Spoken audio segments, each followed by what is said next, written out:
اعوذ باللہ من الشیطان الرجیم بسم اللہ الرحمن الرحیم قال رب اشرح لی صدری ویسر لی امری واحلل عقدۃ من لسانی یفقهوا قولی صدق اللہ العظیم وصدق رسولہ النبی الکریم۔ عزیز طلباء و طالبات اور ناظرین، السلام علیکم ورحمۃ اللہ۔ آج ہم خواجہ میر درد کا دوسرا کلام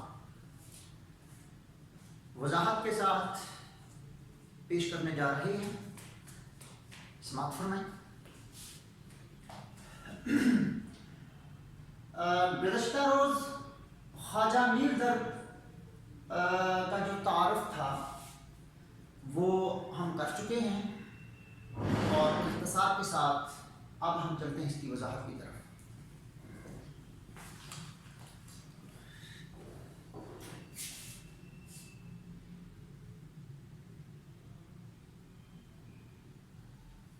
معاف کیجیے گا، الف جو تھا وہ مسنگ ہو جاتی ہے، اور اکثر میں اپنے طلباء و طالبات کو بتاتا ہوں کہ کریٹ کرتے وقت دوبارہ پڑھ لینا چاہیے تاکہ کسی قسم کی کوئی غلطی نہ ہو، اور گنجائش باقی رہتی ہے تخلیق کرتے وقت۔ تو آتے ہیں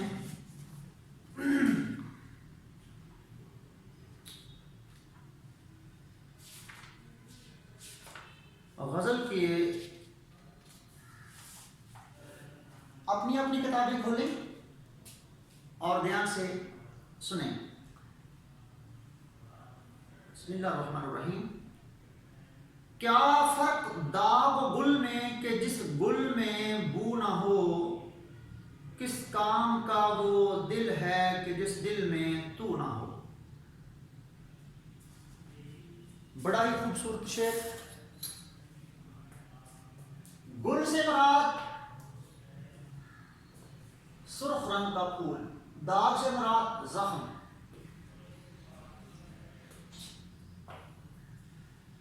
شعر نمبر 1 کا مفہوم، جس پھول میں خوشبو نہیں ہوتی اس پھول اور داغ میں کوئی فرق نہیں ہوتا، اسی طرح جس دل میں محبوب نہ ہو بیکار ہے، اسی طرح جس دل میں محبوب نہ ہو بیکار ہے۔ زیر تشریح شعر میں شاعر نے دل کو، جو دل اللہ کی یاد سے غافل ہو، اس کو ایک ایسے پھول سے تشبیہ دی ہے جس پھول میں خوشبو نہیں ہوتی۔ یہ ایک فطری بات ہے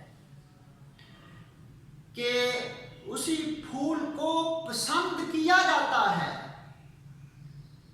جس کی خوشبو ہو، جس میں خوشبو ہو، بھینی بھینی جس کی خوشبو ہو، جو دماغ کو معطر کر دے، جس کو سونگھنے سے، جس کی اسمیل سے، جس کی خوشبو سے دماغ معطر ہو جائے۔ تو لہذا جس پھول میں خوشبو نہیں ہوتی، یا وہ پھول جس میں بدبو ہو، وہ دماغ کو معطر کرنے کی بجائے دماغ کو آرام دینے کی بجائے دماغ کو بے سکون کر دے، یا اس کی بدبو جو ہے وہ دماغ کو خراب کر دے، تو ایسے پھول بیکار ہوتے ہیں۔ اسی طرح وہ لوگ جن کے دلوں میں محبوب خدا نہ ہو، اللہ کی محبت نہ ہو، جس کے دل میں خشیت الہی نہ ہو، جس کے دل میں قرب الہی کی چاہت نہ ہو، وہ دل بیکار ہوتے ہیں۔ خواجہ میر درد چونکہ ایک صوفی شاعر ہیں، تو انہوں نے ایک صوفیانہ رنگ میں یہ رنگ بیان کیا ہے کہ وہ دل، جس دل میں اللہ کی محبت نہ ہو، اس کا ذکر نہ ہو، اس کا فکر نہ ہو، اور دل میں مخلوق خدا کے ساتھ جو ہے وہ محبت نہ ہو، مخلوق خدا کا ترس نہ ہو، وہ دل بیکار ہے۔ بالکل اسی پھول کی طرح جس پھول میں خوشبو نہیں ہوتی۔ تو لہذا اس دل، اس پھول کو ایک داغ سے تشبیہ دی گئی کہ وہ پھول اسی طرح ہے جس طرح ایک جسم پر لال رنگ کا دھبا ہوتا ہے۔ تو دونوں شعر جو ہیں وہ ایک پہلا شعر اور دوسرا شعر دونوں ایک ہی بات کی ترجمانی کر رہے ہیں۔ تو لہذا بسا ہے کون تیرے دل میں گل بدن اے درد، کہ بو غلاب کی آتی ہے تیرے پسینے سے، ارض و سما کہاں تیری وسعت کو پا سکے، میرا ہی دل ہے وہ کہ جہاں تو سما سکے۔ تو لہذا انسان کو چاہیے کہ اپنے دل میں خشیت الہی، قرب الہی کے جذبات کو پیدا کرے۔ اللہ تبارک و تعالیٰ کی ذات کے ساتھ جو ہے وہ محبت جو ہے، قرب الہی کا جو جذبہ ہے وہ اپنے اندر پیدا کرے۔ اگر وہ اپنے اندر ان جذبات سے خالی ہے، اگر وہ اپنے قلوب کے اندر ایسے جذبات کو پیدا نہیں کر سکتا تو وہ دل بیکار ہے، اور وہ دل اسی طرح ہے جس طرح ایک بغیر خوشبو کے پھول ہوتا ہے، اور وہ پھول اسی طرح ہے جس طرح جسم پر ایک لال رنگ کا دھبا ہو اور اس پھول اور داغ میں کوئی فرق نہیں ہو۔ تو چلتے ہیں دوسرے شعر کی طرف۔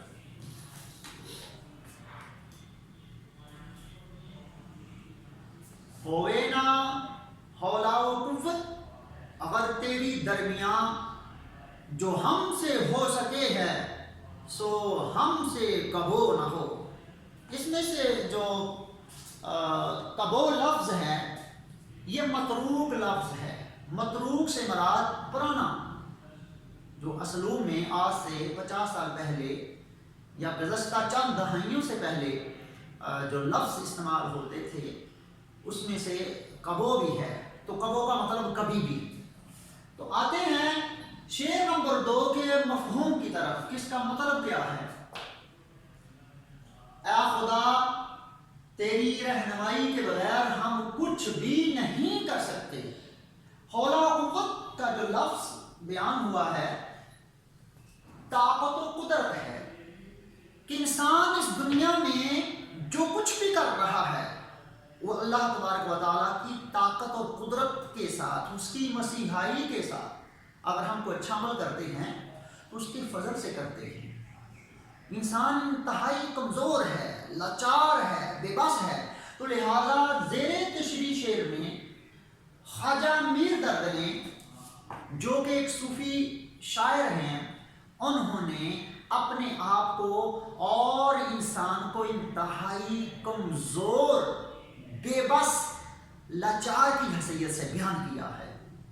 اور شاعر بیان کرتا ہے کہ اے خدا میں جو کچھ بھی کرتا ہوں، میرے اعمال حسنہ، میرے اچھے اعمال، میرے اندر جو بھی خوبیاں ہیں، میں جو کچھ کرتا ہوں وہ تیرے فضل سے کرتا ہوں، تیری دی ہوئی طاقت کی وجہ سے کرتا ہوں، اور میں جو بھی اچھے عمل کرتا ہوں وہ تیری ہی مسیحائی اور تیری ہی رہنمائی کی وجہ سے کرتا ہوں۔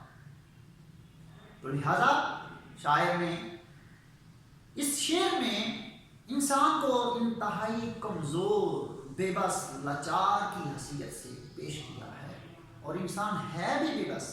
لا یکلف اللہ نفسا الا وسعها لها ما کسبت وعلیہا ما اکتسبت ربنا لا تؤاخذنا ان نسینا او اخطأنا ربنا ولا تحمل علینا اصرا كما حملته على الذين من قبلنا ربنا ولا تحملنا ما لا طاقة لنا به واعف عنا واغفر لنا وارحمنا انت مولانا فانصرنا على القوم الكافرين۔ تو لہذا انسان جو ہے وہ اللہ کے سامنے انتہائی بے بس ہے، کمزور ہے، انسان کچھ بھی نہیں ہے۔ تو لہذا اگر ہم کوئی اچھے عمل کرتے ہیں، اللہ ہمیں نیکی کی توفیق دے دیتا ہے، راہ ہدایت کے رستے پر ڈال دیتا ہے۔ اگر ہم مخلوق خدا کی خدمت کرتے ہیں، سخاوت کرتے ہیں، اگر کوئی اچھے عمل کرتے ہیں تو یہ اسی کی توفیق کی وجہ سے کرتے ہیں۔ بہت سارے ایسے بھی لوگ ہیں جو گمراہ ہیں، جو رستے سے بھٹکے ہوئے ہیں، تو یہ کیا ہے کہ میرا اللہ ان کو پسند نہیں کرتا۔ اور بہت سارے ایسے بھی ہیں جو اللہ تبارک و تعالیٰ کی توفیق سے، اس کی طاقت سے، اس کی حول و قوت کی وجہ سے اچھے عمل کر رہے ہیں اور اللہ کے وہ محبوب بندے ہیں۔ جو نور نظر تیرا تصور تھا پیش نظر، جدھر گئے ہم جگ میں آ کر ادھر ادھر دیکھا، تو ہی نظر آیا جدھر دیکھا۔ تو لہذا جو اللہ تبارک و تعالیٰ کی ذات کو، جو اپنے آپ کو پہچان لیتے ہیں، پھر وہ یہی سمجھتے ہیں کہ اللہ تبارک و تعالیٰ کی ذات ہر جگہ موجود ہے۔ پھر اللہ تبارک و تعالیٰ کی ذات کو اپنے سامنے رکھتے ہوئے کہ وہ ہمارے ہر عمل کو دیکھ رہی ہے ڈائریکٹ، وہ ہر ہمارے عمل کو ملاحظہ وہ ذات فرما رہی ہے، تو پھر اللہ خشیت الہی کی وجہ سے وہ اللہ تبارک و تعالیٰ کو کے حکم کے مطابق ہر وہ عمل جو کرتے ہیں وہ اس کی رضا کے مطابق کرتے ہیں، اس کی خوشنودی کو حاصل کرنے کے لیے کرتے ہیں۔ تو شاید کہتا ہے کہ یا اللہ تو ہر جگہ موجود ہے، حتیٰ کہ اللہ تبارک و تعالیٰ نے اپنے لاریب کلام یعنی قرآن مجید میں یوں ارشاد فرما دیا کہ میں تمہاری شارک سے زیادہ قریب ہوں۔ اگر ہم اس تصور سے اس دنیا میں جئیں گے تو پھر اللہ تبارک و تعالیٰ کے محبوب بندے بن جائیں گے، پھر ہمیں اللہ تبارک و تعالیٰ جو ہے وہ ہر جگہ رہنمائی کرتا ہوا ہم محسوس کریں گے کہ اللہ تبارک و تعالیٰ ہر جگہ ہماری رہنمائی فرماتا ہے، رہنمائی فرما رہا ہے۔ اور حدیث قدسی ہے کہ جب بندہ اللہ تبارک و تعالیٰ کا قرب حاصل کر لیتا ہے تو جب وہ دیکھتا ہے تو اللہ نے فرمایا میں ان کی آنکھیں بن جاتا ہوں، جب وہ کوئی کام کرتا ہے تو میں اس کی طاقت بن جاتا ہوں، جب وہ چل کر کسی اچھے مقصد کی طرف جاتا ہے چلتا ہے تو میں اس کے قدم بن جاتا ہوں، جب وہ بولتا ہے تو میں اس کی زبان بن جاتا ہوں، جب وہ سنتا ہے تو میں اس کی سماعت بن جاتا ہوں۔ تو لہذا اللہ تبارک و تعالیٰ کا کہ کرم کے بغیر، اس کے فضل کے بغیر، اس کی رہنمائی کے بغیر، اس کی حول و قوت کے بغیر، اس کی مسیحائی کے بغیر انسان کچھ بھی نہیں ہے۔ انسان انتہائی کمزور ہے، لاچار ہے، بے بس ہے، اس کی مدد کے بغیر ہم کچھ بھی نہیں کر سکتے۔ تو ان اشعار میں شاعر نے انتہائی عاجزی و انکساری کا سہارا لے کر انسان کو اور اپنے آپ کو اللہ کی بارگاہ میں بے بس اور کمزور کی حیثیت سے پیش کیا۔ چلتے ہیں تیسرے شعر کی طرف۔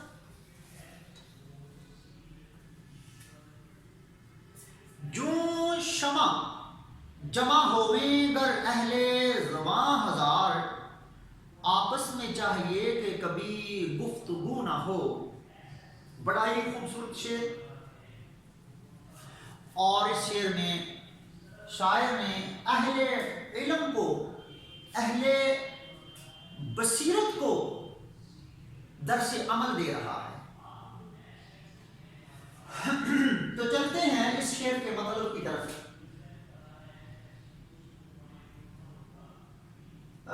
معذرت کے ساتھ ہم نے یہ تیسرا شعر پڑھنا تھا، چوتھے شعر کی طرف ہم چلا گئے، تیسرے شعر کی طرف آتے ہیں کہ جو کچھ کہ ہم نے کی ہے تمنا ملی مگر، جو کچھ کہ ہم نے کی ہے تمنا ملی مگر، یہ آرزو رہی ہے کہ کچھ آرزو نہ ہو۔ جی شعر نمبر 3،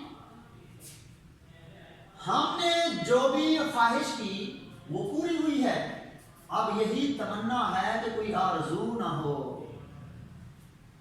خواجہ میتر چونکہ ایک صوفی شاعر ہیں اور ان اشعار میں وہ بیان کر رہے ہیں کہ میں نے اپنی زندگی میں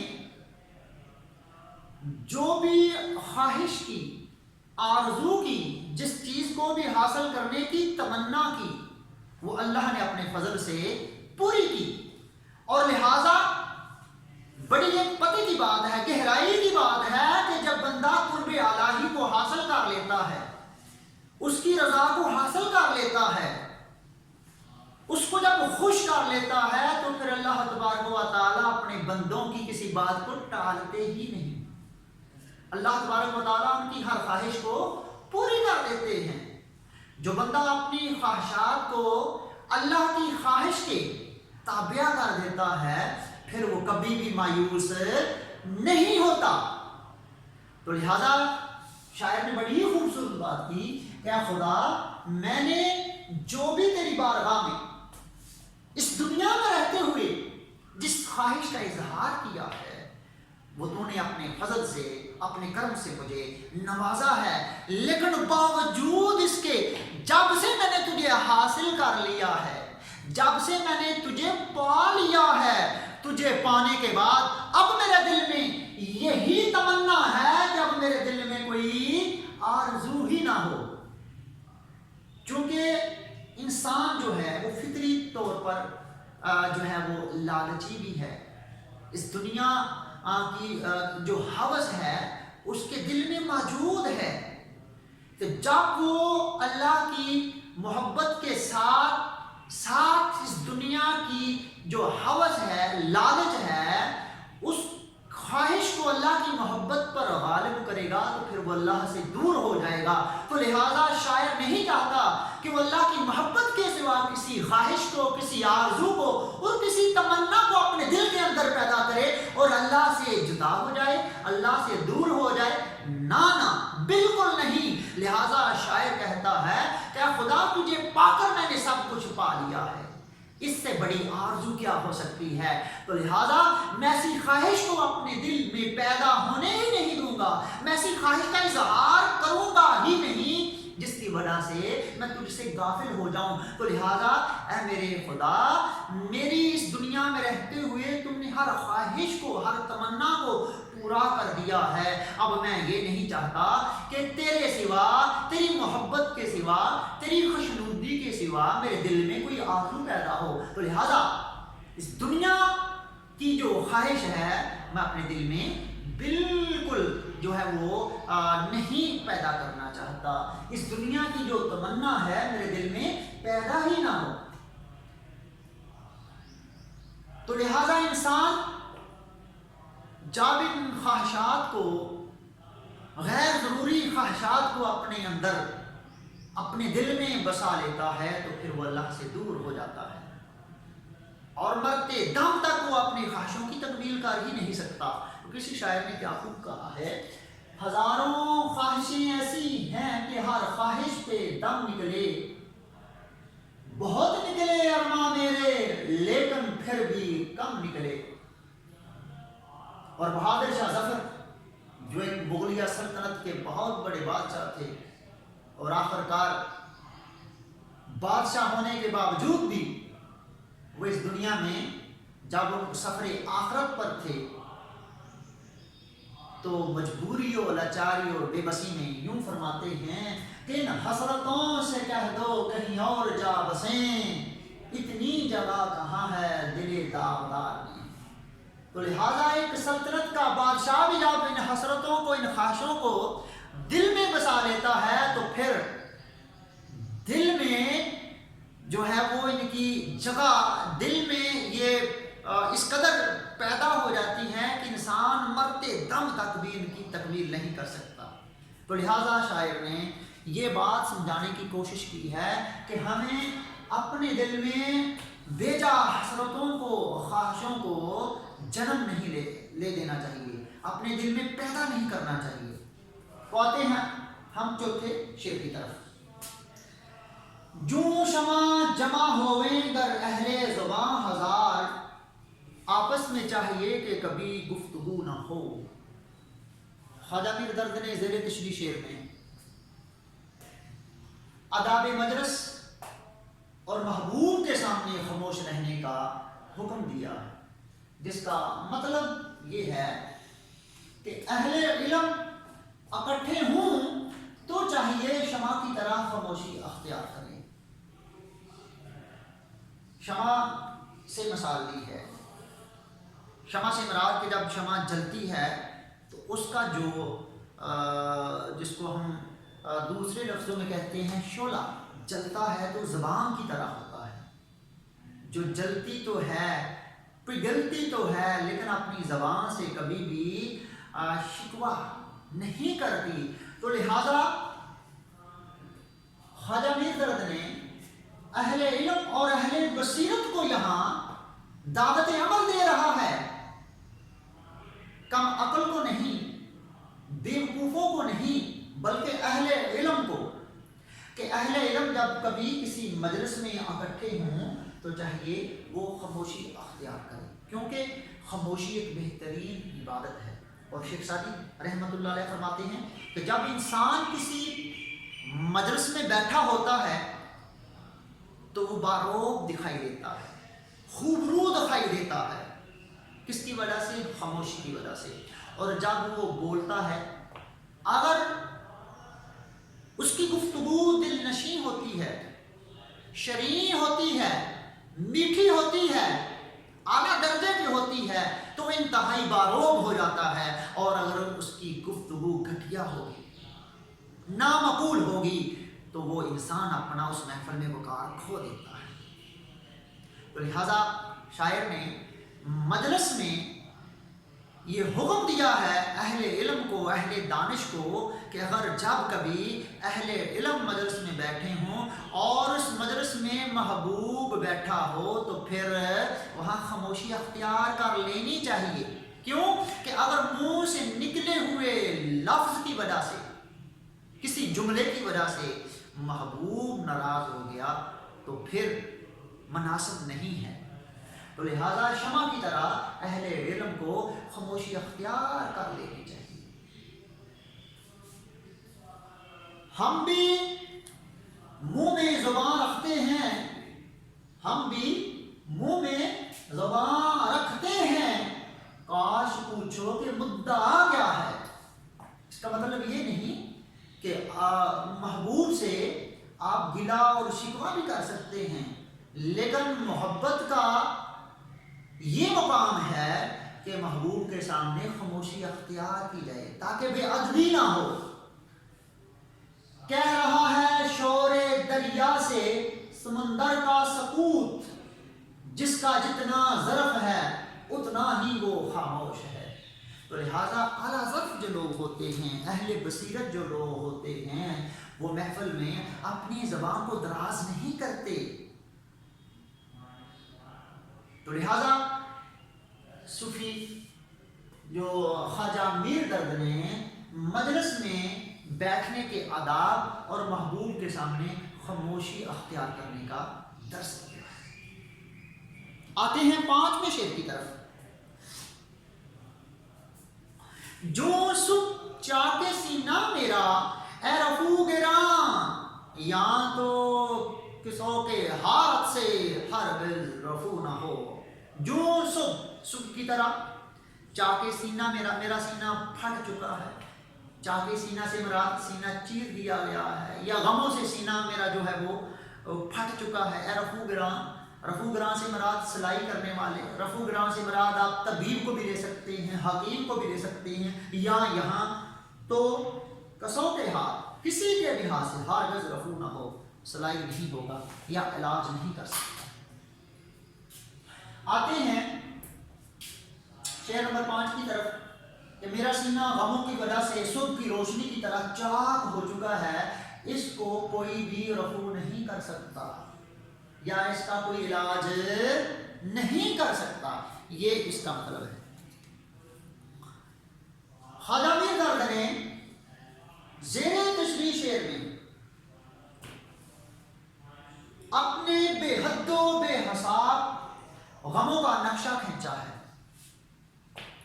اور بیان کیا ہے کہ اس دنیا میں رہتے ہوئے میرا غموں کے ساتھ اس قدر واسطہ پڑا ہے، پالا پڑا ہے کہ میرا جو سینہ ہے وہ غموں کی وجہ سے چاک چاک ہو چکا ہے، میرا سینہ پھٹ چکا ہے، میرا جو دل ہے وہ ریزہ ریزہ ہو چکا ہے. یعنی شاعر نے اپنے اوپر ہونے والے غموں کو اور اپنے اوپر جو تلخ حالات ہیں، گردش حالات ہیں، ان کو بیان کیا ہے. اور یہ بھی بیان کیا ہے کہ میرا سینہ غموں کی وجہ سے